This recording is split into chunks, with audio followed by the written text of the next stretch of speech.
All right, guys. I'm going to show you the secret Scythe hidden gem, okay? It is absolutely, without a doubt, Volkov. I already know. Dude, some of you might be looking at this. You might be like, okay, well, what about Moonin? Moonin's pretty good, too, and no one really plays the character. I actually think Moonin has a lower play rate than Volkov. Volkov currently, according to Brawlmance, I don't know how accurate they are, Volkov has a 1.7% play rate, which is, like, around the middle of the pack. Oh, and, you know, that's why. Stuff still drops on the character. Nah, but when we're looking at it from the Scythe angle and you compare Volkov to, say, Moonin, dude, you can't do that on Moonin. That is for sure. His Sig kit just blows her out of the water. Also, yeah, I mean, Moonin does have a little bit of a higher speed, but again, just looking purely Scythe angle, it's just so mid, dude. The side Sig on Volkov wipes the floor. The D Sig is okay. The end Sig, they're both pretty good. I'll give it that. I think the side Sig is really what just changes the tide when it comes to playing like Volkov versus Moonin. But yeah, that's just talking about Scythe. I mean, this guy's Axe as well is pretty good. Bow and Axe are super good, so it's kind of whatever, you know. I will say though, I think the Sig kit again, when you look at the Axe compared to something like Moonin, who you don't see a lot of, dude. He's a spamming machine with the Sigs, and they're actually all extremely good. The last time we actually saw this guy, I'm pretty sure, was Luna pulling it out in Grand Finals versus Sandstorm, and he had decent success with the character. I think there was even a moment where it was like, if Luna played his cards better, he actually could have gotten it to at least a Game 5 reset. I forget if it went to Game 4 or 5 or... I know there wasn't a reset, but the point is, that's the last time we saw him, and it was only for a few games. This character actually had some success, and I think around 2019, I know he was played by, like, Wesley, and then also Sandstorm played them. Sandstorm played it in both game modes. He played it 1s and 2s, and if I remember correctly, Boomy was on Cassidy, and that was a pretty fun comp to watch. I can't remember if I had to play at that tournament, but I doubt it was fun to fight, because I know that was when Volkov was, like, fresher. That explains why people were playing him, because I know something like this Sig had an insane amount of force. It still does, but it was even better. But yeah, Wesley won with Volkov, and it's like, dude, what exactly has changed with Volkov? I don't think nothing in particular, and I think the direction Brawlhalla is headed, he's actually a pretty solid pick. It's just that the speed. If he didn't have this, like, lower speed, dude would probably be one of the most played characters in the game. And I think they know what they're doing, even though if it feels like, you know, the balanced team doesn't know what they're doing sometimes. They know if they made certain characters have insane stats, that it would just be total game over as far as legend selections go, dude. 100% pick rate on Volkov. I guess it'd be fair to kind of talk about maybe why I don't think we see much of this character played, at least at a high level. You know, I can only speak from my own experience. Maybe in gold, dude. Hey, this guy's built for spamming. Maybe in the gold rank, you definitely see a lot of this guy. I actually got it. It looks so cool too, dude. That wall D-Sig is insane.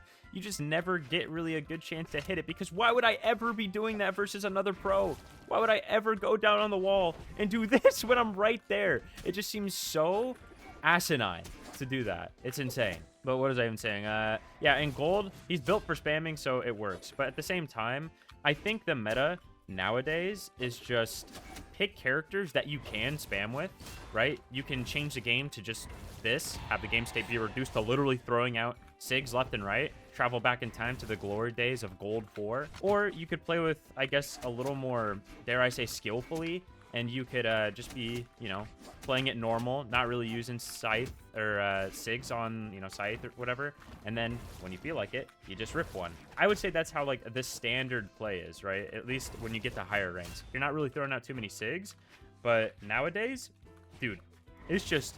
you rip them as often as you can. Okay, and that might be a bit of an exaggeration. I think in 2s nowadays, it is super viable just to pick characters where you can spam. But even in 1s, there's certain characters that we've seen. A great example would be like Arcadia, right? Where you literally can rip a Sig, and it's just super free to do so. Or like even Yumiko, it's just built in the character's kit to be able to rip like Sigs. And it's one of those things where I think the stats, you know, having that like high dexterity stat, it makes sense that they can get away with it. And I don't know what really was happening there, but we go on. It is like one of the issues with Volkov. If you're like, I don't know, not super smart with where you use some of this stuff.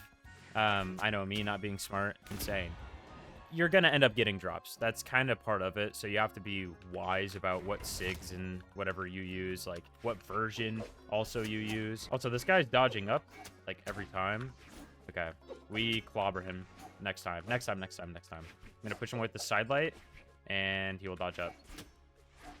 Well, that was absolutely abysmal. I don't know, though. I think Volkov, if he were to fit in a game mode, I think if he was played at peak, he could work extremely well for either. Like I said, the last time we saw him was in ones in North America Autumn Champs 2023, and he looked pretty good. But also, the speed is such a hindrance, and I do think speed in general is a super valuable stat. So I would have to say you just have to be crazy good with him, dude. I'm not going to lie. Like, I don't think he's necessarily going to thrive in one more than the other, because the SIGs would be super good to spam in twos. Of course, the SIGs would be super good to spam in ones. But at least in ones, you know, Scythe may feel a little more impactful. When I fight Scythe in twos, especially like ranked, it just feels like I'm fighting people who don't actually care to play the game mode. I know that sounds like dumb maybe, but yeah, it's like, dude, why aren't you playing like double gauntlets? Why aren't you playing double axe? There is such a meta in 2v2s. It's like, why would you ever pick a Scythe character unless you are such a die-hard guy where you're like, I'm not playing Brawlhalla unless I can play my Volkov in 2v2s. Also, he does have axe, so, you know, axe is pretty solid for twos. Dude, you hit Silent Nair 30 damage. We hate that. The SIGs, you can't punish them at all, so that, again, fits the narrative right now of the game, at least doubles. I'm projecting a lot about that. I don't know, dude. It feels like people have gotten so good at 2v2s that now it's just like, oh, this is what the meta should be, so let's not play anything else. Let's literally only play just, like, double gaunts. Let's play Olgrim on every team, Kaya, call it a day. In 1v1s, though, right, I'll harp on twos, but legitimately in 1v1s, I just think that game mode is maybe becoming a bit more fun than me, maybe a bit more fun than 2v2s. Not that it's going to make me play it any more often. At the end of the day, I will always gravitate towards twos. I think that's just how I am when it comes to Brawlhalla. I like the team aspect. It's just too satisfying, like dropping 700 plus damage, you know, like carrying or whatever. Just like, I don't want to say carrying, just doing really good in a match. It feels rewarding, but then also like hitting team combos and stuff, that feels good too. But at least in 1v1s, something that I do like is it feels like you can win with just about anything you play. I know I'm like making tier lists and stuff that says, oh, this legend is C tier. It's, you know, I'm not going to say it's for show, but it kind of is. And don't take it totally to heart, right? I don't know where I put Volkov. I think I either put him like A+ or S tier maybe. He's still super good. It's just that when a game is as closely balanced as Brawlhalla, making the distinction between tiers is very tough, and it's very easy for people to look at it and be like, dude, what is this guy talking about? Oh, you can play anything. Tier lists are stupid. At the end of the day, I know you guys love tier lists, so it's like, okay, I'll keep making them. But yeah, all right. I had nothing, I guess. All right, let me just obliterate him. Let me get a little something. Oh, no. Bring him back. He didn't know.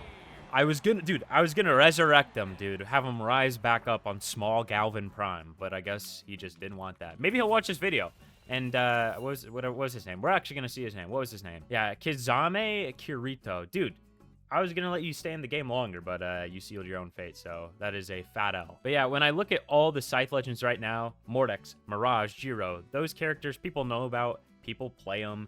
The other one that comes to mind, Loki, new release. So why would he be a hidden gem when he's, you know, super fresh? And then also, Moonin is the only one that I would consider to be a possible candidate for a hidden gem status. And I just don't think Moonin comes close to the Scythe ability that Volkov has. But let me know what you guys think in the comments. Thank you, though, for watching, and I'll see you in the next one. I have a big video coming out in a couple days, so you should stay tuned. Peace out.